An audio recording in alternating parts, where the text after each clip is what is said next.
आणि मराठा आरक्षणाबाबत उपमुख्यमंत्री देवेंद्र फडणवीस यांनी एक अत्यंत महत्त्वाचं वक्तव्य केलंय।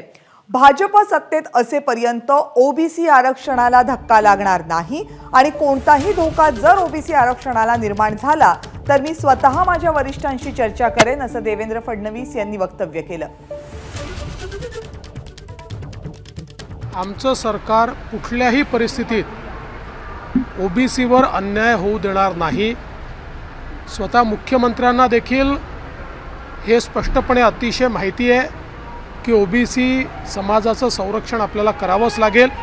त्यामुळे त्यांचीही भूमिका ही तशाच प्रकारची आहे आणि मी अगदी स्पष्टपणे सांगू इच्छितो की जोपर्यंत भारतीय जनता पार्टी सरकारमध्ये आहे तोपर्यंत काहीही झालं तरी आम्ही ओबीसीवर अन्याय होऊ देणार नाही। उद्या जर अशी वेळ आली की आम्हाला ओबीसीला संरक्षण देता येत नाही, मी स्वतः जाऊन माझ्या वरिष्ठांशी बोलेन, पण काही झालं तरी ओबीसींना या ठिकाणी त्यांच्यावर अन्याय होणार नाही, ही भारतीय जनता पक्षाची आमची भूमिका आहे। प्रायमा फेसी आमचं मत अगदी स्पष्ट आहे आणि मुख्यमंत्र्यांचंही मत आहे की आत्ता जो काही घेतलेला निर्णय आहे तो कुठलाही सरसकट घेतलेला निर्णय नाही आहे। ज्यांच्या एंट्रीज आहेत त्यांना सरळतेने कसं मिळेल सर्टिफिकेट, एवढाच हा निर्णय आहे।